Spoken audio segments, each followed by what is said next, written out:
Over the past 3 weeks, DoorDash has spent almost $5 billion. And I need to point these out. DoorDash over the past 3 weeks has finally closed the deal on Deliveroo. And that acquisition, Deliveroo is not making the money they used to. But DoorDash paid $2.9 billion for Deliveroo. That's more than Uber almost closed on it for last year. And since then, Deliveroo has fallen even more. So why purchase this? That's $2.9 billion. They've also acquired 7 rooms, $1.3 billion. 7 rooms allows you to book tables at restaurants instead of using the services of DoorDash delivery, but through the DoorDash app. They've paid $1.3 billion for that. That will take away from more volume for drivers. They've also spent $175 million on an AI ad business that will help their restaurant partners. We'll see about that. But almost $5 billion. During that same time, volume is still down. I mean, more. We talked about this the past few weeks. It's been going down. It is down year to year. All the volume's down. Food delivery's down since 2020 in general, but it's way down. And the only reason that they even pretend to look afloat is because they've almost doubled what they charge the customer. But here's my question.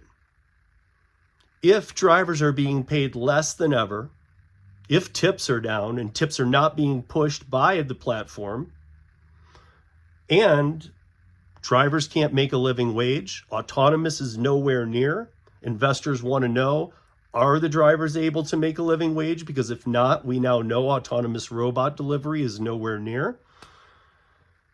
My thing is, if everything's going so horribly, why are you spending $5 billion on another failing food delivery platform in the UK, on 7 rooms, a table booking service, and $175 million on AI ad growth?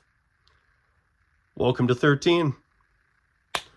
The biggest thing I really wanted to talk about, I was going to talk about some Uber things today, but that's going to have to get pushed. I also had another great article I wanted to talk to you guys about, but I think I'm going to try and drop it in a shorter video tomorrow.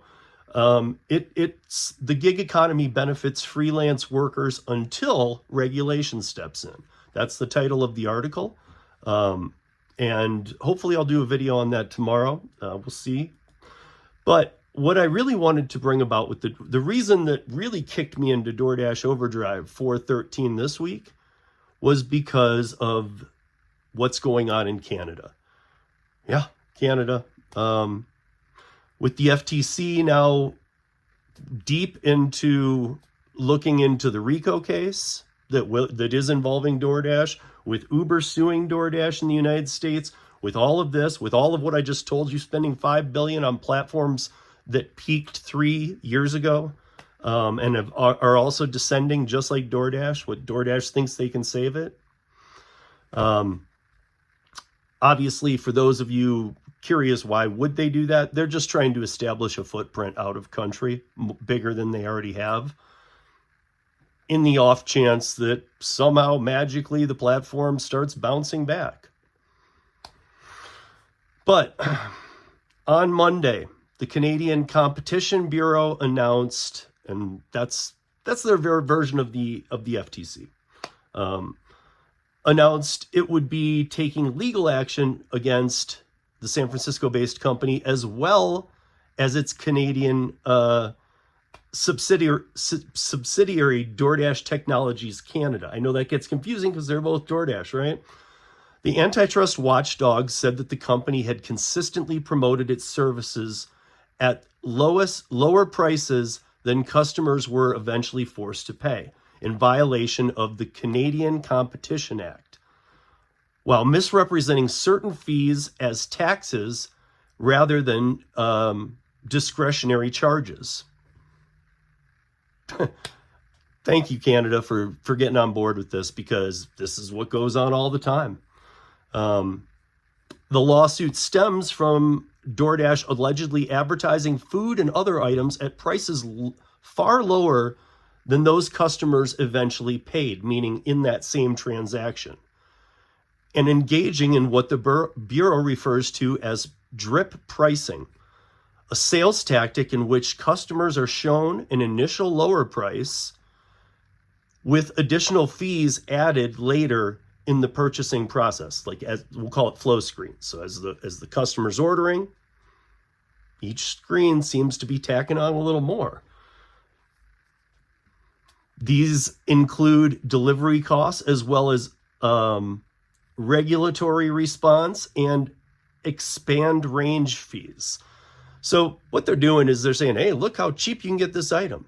We already know items are all marked up everywhere that DoorDash operates. But then they advertise these special type things. You can get this for this, and it almost tricks you into believing, hey, that's the same price as it is in the restaurant. And they make it look like it's a promotion for that restaurant or whatever.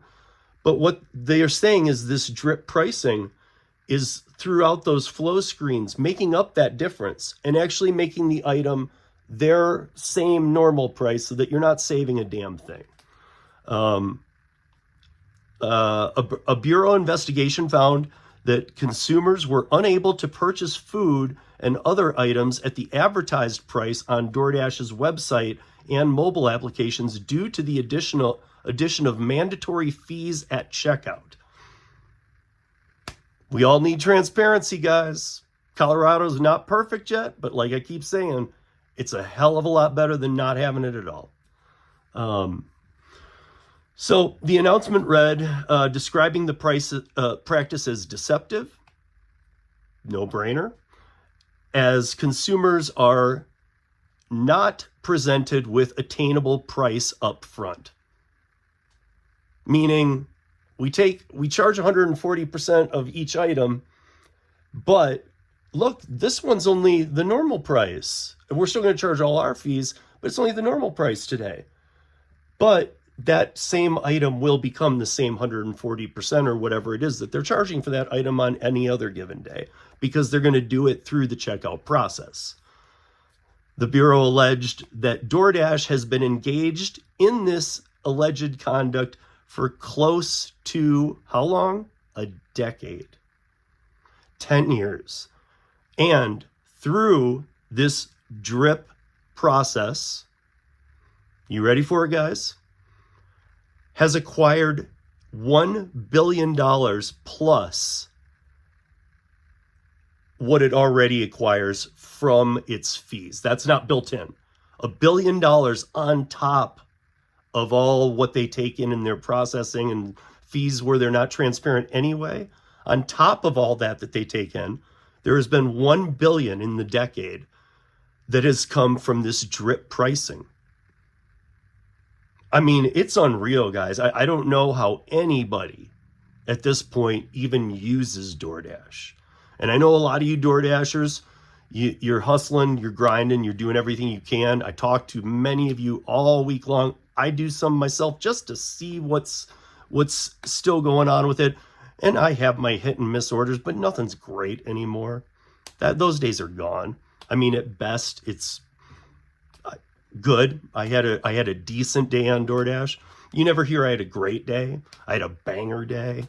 I'm killing it on DoorDash.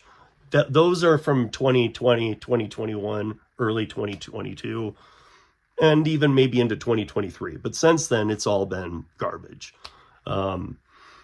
So they are going to be, Parliament has made it clear that the business must not engage in drip pricing by advertising unattainable prices and then adding mandatory fees. The Competition Bureau has been fighting against this misleading practice for years. Our litigation against DoorDash is another example of our efforts to ensure consumers are not misled and can trust the prices they see online.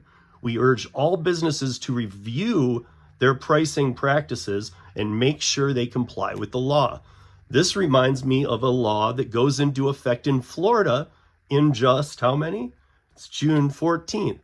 So in 16 days, July 1st, Florida it enacted it last year, but Florida will be putting, you must use the restaurant's pricing in all food delivery apps in the state.